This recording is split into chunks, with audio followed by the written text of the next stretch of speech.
Bonjour à tous, j'espère que vous allez bien. Bonjour à toi si tu viens de rejoindre la chaîne. Avant de commencer cette petite réaction, j'ai envie de vous remercier. Ça y est, on a dépassé les 8000 abonnés. Et ça les amis, c'est grâce à vous. Alors à partir du mois de janvier, on va essayer de faire des vidéos beaucoup plus longues les amis. En investissant sur des logiciels de montage et bien sûr en investissant sur plusieurs matériels style caméra. Pour avoir un résultat beaucoup plus facom qu'on a actuellement.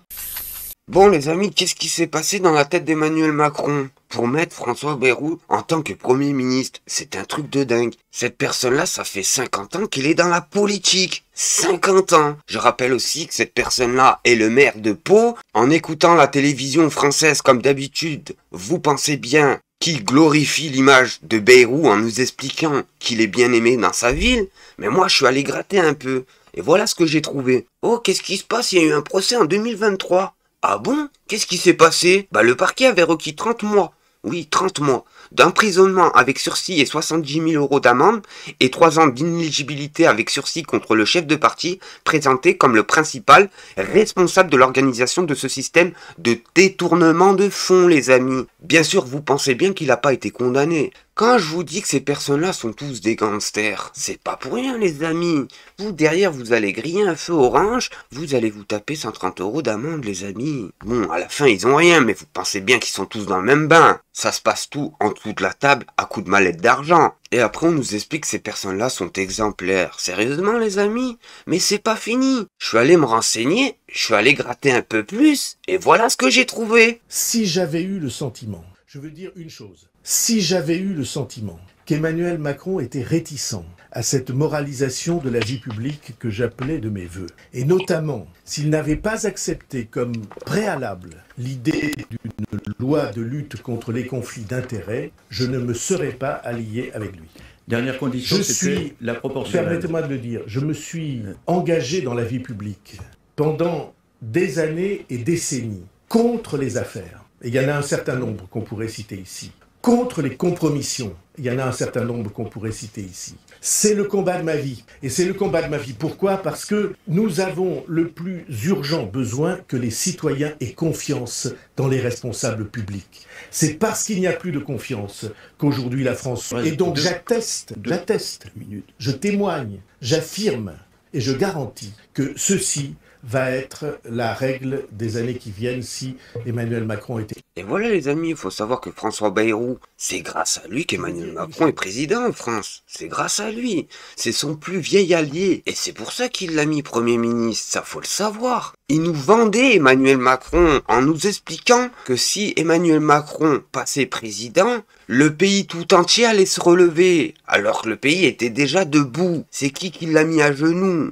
C'est Emmanuel Macron, les amis. Bon, je pense que Nicolas Sarkozy l'avait déjà mis à genoux, mais Macron l'a mis à plat ventre. Mais c'est pas fini, les amis, j'ai gratté un peu plus. Et voilà ensuite ce que j'ai trouvé. Premier tour, l'image du jour concerne François Bayrou. Le candidat UDF a été entarté à Rennes par des jeunes, apparemment des étudiants qui lui reprochent d'avoir donné une claque à un jeune garçon qui lui faisait les poches à Strasbourg il y a quelques jours. Et voilà qui est François Bayrou, c'est une personne agressive, c'est une personne qui avait giflé un enfant, tout ça parce qu'il avait mis sa main dans sa poche. Alors oui, effectivement, l'enfant n'avait pas à mettre la main dans sa poche, mais lui, il n'avait pas à le gifler. Et derrière ça, dans sa propre ville, il s'est fait entarter. C'est pour vous dire qu'il est mal aimé dans sa ville. Mais c'est pas fini. Ceux qui nous expliquent à longueur de journée que Bayrou est un pilier pour la communauté de sa ville, regardez ça.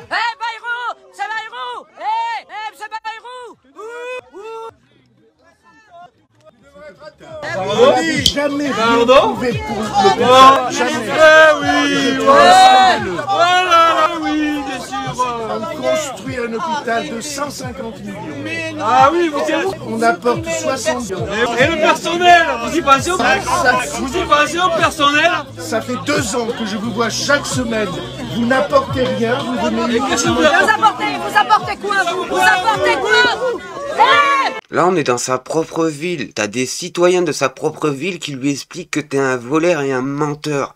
Voilà ce que j'entends dans mon oreille. C'est pas une personne qui est bien aimée, comme il l'explique sur ses chaînes de propagande. Non, les amis, loin de là. Allez dans sa ville et vous allez voir que ses citoyens en ont marre de lui, n'en peuvent plus, mais plus du tout. Cette personne-là est un hypocrite et un opportuniste, tout simplement, les amis. Et sur cette vidéo, les amis, on a Dominique de Villepin qui va expliquer que François Bayrou à Matignon, Emmanuel Macron va se retrouver devant une personnalité qui subitement risque d'être rapidement plus grand que lui.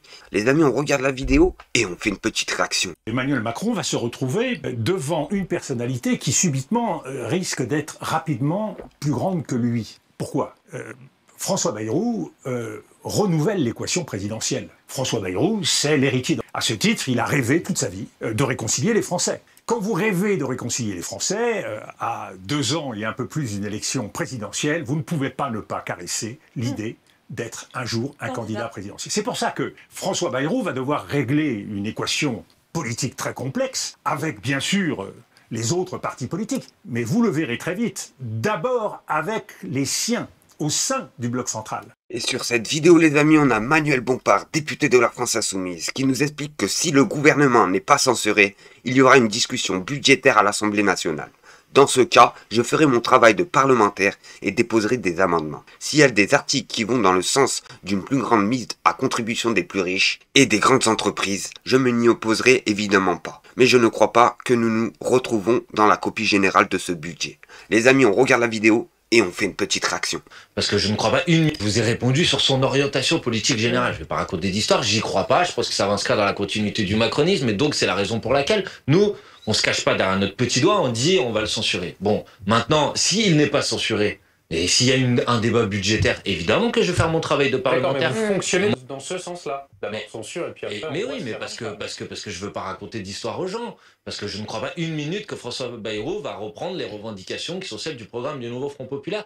Et pas parce que je veux lui faire un procès d'intention, mais parce que je crois à la cohérence de ses positions et que les positions qu'il a défendues pour l'instant, elles vont à l'inverse. Et celles que vous avez Est-ce que par pragmatisme, ce que semble avoir en tête le Parti Socialiste, les écologistes ces derniers jours... Mais ça, c'est pas du pragmatisme, c'est de la naïveté. Il ne vaut pas mieux être au cœur du réacteur un temps soit peu pour peser un peu que de ne pas peser du tout. On peut tout à fait voter la motion de censure en discutant. Mais attendez, on peut d'abord voter une motion de censure parce que dans une démocratie, normalement, il y a un vote de confiance. Hein. Parce que je rappelle, ça nous a peut-être échappé parce que maintenant, plus personne ne fait de vote de confiance. Mais normalement, un gouvernement, notamment ce qui se passe logiquement au moment du discours de politique générale, qui n'est pas respecté. C'est pas obligatoire dans la Constitution. Mais et comme on dit beaucoup que François Bayrou est très attaché au parlementarisme, au respect du Parlement, vous l'avez dit vous-même, bah, peut-être que par exemple, il pourrait commencer par dire qu'il va faire un vote de confiance. Les précédents premiers ministres ne l'ont pas fait. Et enfin, les précédents, ceux sous Emmanuel Macron, vous avez raison. Maintenant, je réponds à votre question sur le budget. Et si ensuite le gouvernement n'est pas censuré, alors il va y avoir une discussion budgétaire à l'Assemblée nationale.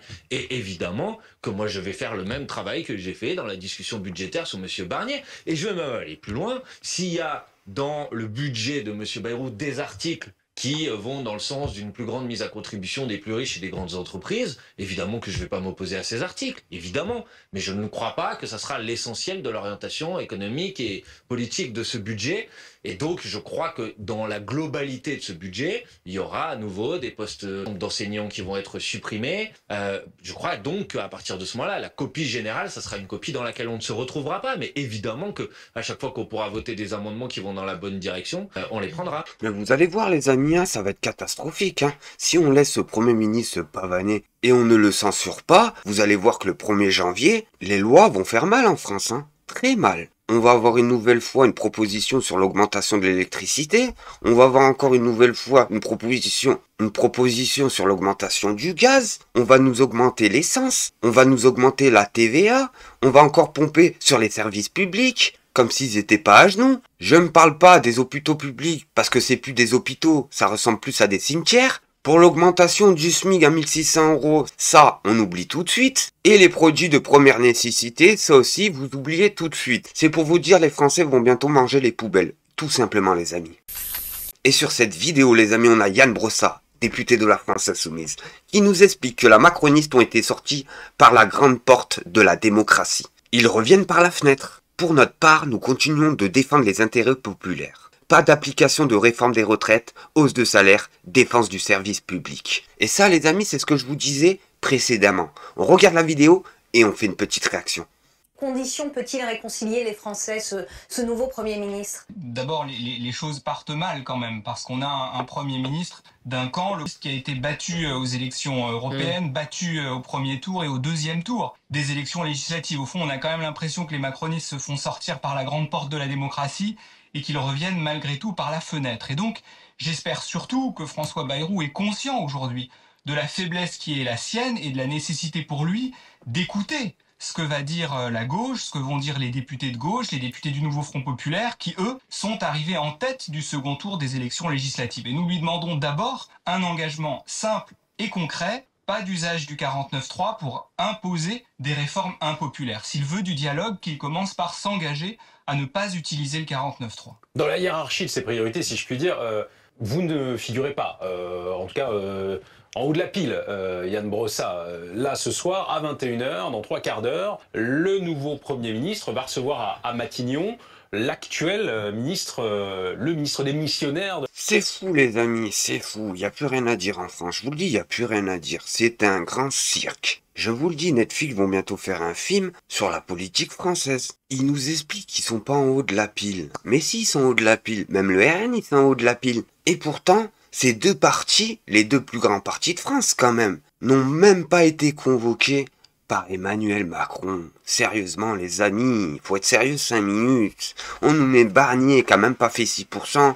Là on nous met Bayrou, il a encore moins de députés en sa faveur à l'Assemblée. C'est pour vous dire qu'Emmanuel Macron ne fait que gratter du temps. Tout simplement les amis. Son objectif est simple. Rester encore 2 ans au pouvoir pour pouvoir placer ses pions. Façon de faire passer déjà un message d'après vous? Vous savez, on a connu un Premier ministre qui a cru qu'il pouvait se passer totalement de dialogue avec la gauche, qui a cru qu'on pouvait passer en force et ne s'appuyer que sur le petit groupe des Républicains et sur les macronistes qui venaient d'être battus aux élections. Et on sait quelle a été la conséquence de cette absence de dialogue avec la gauche. Ça a été la censure et ça a été un gouvernement qui a duré 3 mois. Et donc si François Bayrou ne veut pas subir le même sort, alors je lui souhaite vraiment d'écouter ce que disent les députés du Nouveau Front Populaire, d'écouter ce que dit la gauche sur la non-application de la réforme des retraites, sur l'augmentation du SMIC et des salaires, sur une réforme fiscale, le rétablissement de l'impôt de solidarité sur la fortune, sur la défense du service public. S'il ne fait pas tout ça, il s'expose inévitablement à une nouvelle crise et il connaîtra le même sort que... Écoutez ça, je suis un devin, écoutez bien ce qui va se passer. Toutes les lois qui viennent sortir, Yann Brossa, il va s'asseoir dessus, à part une. Vous savez c'est laquelle? La loi sur la retraite. Pour pouvoir caresser au sens du poil, d'un côté, la France Insoumise et le Nouveau Front Populaire, et de l'autre, le RN. Et comme ça, il est sûr d'avoir le maximum de députés en sa faveur. Et vous allez voir tous ces opportunistes le laisser gouverner en France. Et en parlant d'opportunistes, sur cette vidéo, on a Marine Le Pen qui nous explique « Je n'ai pas pris d'engagement, car je considère que la censure est un outil de protection des Français », affirme Marine Le Pen, avant d'ajouter qu'elle ne bandit pas la menace de la censure matin, midi et soir sans pouvoir autant y renoncer. Ce qu'on appelle de l'opportuniste. Elle nous raconte qu'elle va pas censurer si des lois du RN passent dans le nouveau gouvernement de Bayrou. Tout simplement les amis. Elle est pas là pour les citoyens qui votent de droite, les amis, hein. Non, loin de là, hein. Comme toute sa famille, hein. C'est des opportunistes. C'est des millionnaires, ces personnes-là, des millionnaires. La famille Le Pen est l'une des familles les plus riches de France. Ça, faut le savoir, les amis. Et c'est pour ça qu'ils sont tous dans la politique. Parce qu'ils peuvent se permettre de faire des études poussées, vous voyez ce que je veux dire? Parce que vous pensez bien qu'aller dans une école privée, ça coûte beaucoup d'argent. Et ça, la plupart d'entre vous ne peuvent pas mettre leurs enfants là-bas. Et ça, ils le savent très bien. C'est pour ça que nos services publics sont pompés comme ça. Allez voir une école privée comparée à une école publique. Vous allez voir que ça n'a rien à voir. Hein. Déjà, il y a le chauffage. Parce que je vous le dis, dans les écoles publiques, la plupart n'ont même pas de chauffage. L'été, ils ont la clim, vous inquiétez pas. Ils ont des professeurs. C'est des vrais professeurs. Ils ont fait des études poussées pour être professeurs. Spécialisés dans le français, spécialisés dans l'histoire. Nous, dans le service public, c'est pas ça du tout, les amis. Hein. On prend n'importe quel abruti, on le met là-bas. Tout simplement, les amis. N'importe quel abruti qui a dépassé son bac peut devenir professeur dans le service public. Voilà ce qui se passe en France. Bref, les amis, on regarde la vidéo et on fait une petite réaction. Je ne défends pas mes intérêts personnels. Je défends les intérêts des 11 millions de personnes qui ont voté pour nous. Voilà, donc les choses sont claires. ils ne veulent pas être écrasés d'impôts, ils sont déjà ceux qui payent le plus d'impôts de toute l'Europe, voire peut-être du monde entier d'ailleurs. Ils ne veulent pas voir augmenter les prix de l'énergie parce que déjà ils n'y arrivent plus. Ils ne veulent pas voir dérembourser les médicaments parce qu'ils considèrent que voir augmenter d'année en année l'aide médicale d'État quand eux-mêmes sont de moins en moins remboursés alors qu'ils cotisent, ça n'est pas admissible. Donc, somme toute, les principes sont relativement clairs. Je vais donc les réexprimer auprès de M. Bayrou et lui rappeler qu'il y a un bon moyen de faire baisser les déficits, comme l'a démontré le contre-budget de Jean-Philippe Tanguy, c'est de faire des économies sur le train de vie de l'État, ce qui a été rejeté d'un revers de la main par M. Barnier. La non-censure n'est pas évidente. La non-censure n'est pas évidente. Et moi, j'ai pas pris d'engagement parce que je considère que la censure est un levier constitutionnel qui est un levier de protection du peuple français. Donc quand on est un dirigeant politique arrivé en disant je m'interdis de protéger le peuple français avec l'outil constitutionnel qu'est la censure, m'apparaît être une véritable folie, en tout cas une véritable trahison. Donc je ne brandis pas la menace de la censure matin, midi et soir, je dis juste que je ne renonce pas à cet outil et que les conditions que nous posons sont des conditions qui sont absolument légitimes et tout à fait raisonnables. Parce qu'après tout, M. Bayrou n'a pas été nommé pour mener la politique d'Emmanuel Macron. Parce que Emmanuel Macron a perdu les élections législatives. Il n'a plus de majorité, même plus de majorité relative. Donc M. Bayrou a été nommé pour trouver un budget qui puisse être admissible par l'ensemble des trois grandes forces qui sont aujourd'hui au Parlement européen et dont le groupe Rassemblement National est le premier en nombre. C'est aussi simple que ça. Vous réclamez d'être reçu par François Bayrou dans les prochains jours? Mais je crois que j'ai même pas besoin de le réclamer, ça me paraît être une évidence. Ce soir, il va Vous recevoir pensez Bruno que la Retailleau. réunion est possible? Bayrou a dit il appelle à la réconciliation, c'était ses premiers mots. C'est quand même fou, les amis. Ces personnes-là ont volé dans la caisse. Ces personnes-là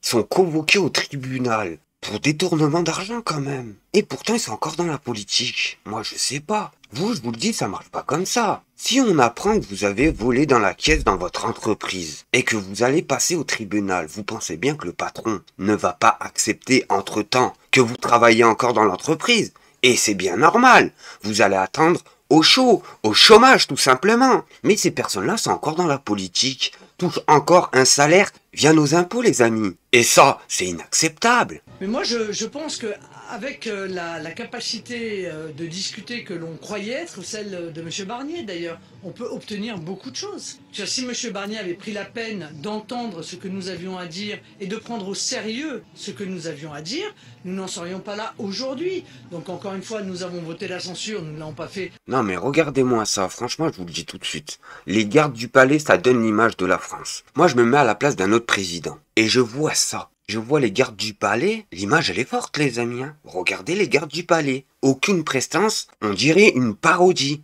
C'est un truc de dingue, on dirait une parodie. On a mis des jeunes avec aucune expérience, aucune. Il y en a un qui regarde à droite, il y en a un qui regarde à gauche, avec aucune expérience. Normalement, un garde du palais, je sais plus comment ça s'appelle, c'est pas exactement un garde du palais, mais bon, on va dire un garde du palais. Ça devrait avoir une prestance, aucune stature, aucune prestance. Il y en a un qui regarde à gauche, l'autre il regarde à droite, presque l'autre il va faire ses lacets. C'est un truc de dingue, c'est un truc de dingue. Et sur cette dernière vidéo, on a le député Louis Boyard qui va anéantir la politique d'Emmanuel Macron comme jamais. Un spectacle qui est pitoyable. De la part de qui? De la part du président de la République, qui est incapable de comprendre... L'actuel, vous parlez d'Emmanuel Macron, là, pas de François Hollande, d'accord. Pour d'autres sujets, j'aurais pu dire... Emmanuel Macron n'est pas capable de comprendre qu'il a perdu le résultat il a perdu les dernières élections. Il n'est pas capable de comprendre qu'aujourd'hui, le peuple français veut qu'il arrête de faire de la politique. Et il a nommé un Michel Barnier en disant « la gauche sera pas capable d'avoir des majorités ». Monsieur Barnier a fait un 49-3 précisément parce que la gauche a été majoritaire sur le budget. Et voilà que Monsieur Barnier tombe, et qu'est-ce qu'il nous renomme? C'est même pas un Michel Barnier bis, c'est un Michel Barnier oui. On va continuer comme ça pendant... Non mais je parle... Quand vous parlez à des vieux, faut adapter votre langage. Quand on regarde un peu la situation, on a globalement un président de la République qui refuse de reconnaître que le peuple français et l'Assemblée nationale ne veut plus de sa politique, et tous les 2-3 mois, on va avoir un Premier ministre qui va tomber. Mais ça peut pas finir autrement. Alors, ça, c'est votre souhait, parce que vous n'en avez plus aucune certitude. Qui va vous suivre sur les motions de censure? Là, à ce stade d'aujourd'hui, vous ne le savez pas. Il y a une règle que dans le socle commun, et ça s'est observé pendant tous les débats budgétaires. Même sur l'immigration, ils sont capables de voter de loi immigration avec une règle chez eux, c'est on ne fait pas d'augmentation d'impôts sur les ultra-riches. C'est la seule règle qu'ils posent. Et sauf que le problème, c'est qu'on a quand même un sujet de dette, on a quand même un sujet budgétaire. Donc ils vont faire des économies sur les Français. Thomas Cazenave. Et c'est ça le problème, c'est qu'ils veulent pas taxer les millionnaires, mais par contre ça les dérange pas de taxer les citoyens les plus pauvres de ce pays. On taxe même dans la poche des retraités, c'est pour vous dire. Le ministre du budget sur cette antenne a dit ce matin, on était contre les augmentations d'impôts prévues dans le précédent budget, à savoir 6 ou 7 milliards sur les grandes entreprises, 6 ou 7 milliards sur les particuliers au-delà de 250 000 euros, là on est prêt à les accepter. Ça vous suffit peut-être pas, mais là ils sont prêts. Mais non, mais attendez, on peut. Là, moi, je ne veux pas parler entre députés, je ne veux pas parler entre ministres. Le sujet, c'est le peuple français. Non mais on comprend votre souhait. On comprend votre souhait. Quelle assurance avez-vous, parce que vous avez l'air d'avoir des assurances. Tous les socialistes là qu'on entend disent on ne le censurera pas a priori. Quelles sont les informations de Louis Boyard pour dire les socialistes vont le censurer? Mais parce que qu'est-ce qui va changer? Vous pensez que les socialistes vont aller continuer la politique de Monsieur Macron? Et c'est ça le problème les amis, c'est qu'on prend les Français pour des imbéciles. On nous a mis le même personnage que Barnier, le même. Il ne changera rien. Et quand je vous dis rien, c'est rien du tout. À part sur la retraite, comme je vous ai dit, pour endormir les Français et vous allez voir que ça va marcher. Le reste, c'est wanted. Attention, préparez-vous, les Français vont passer à la caisse. Sur ce les amis, à la prochaine vidéo.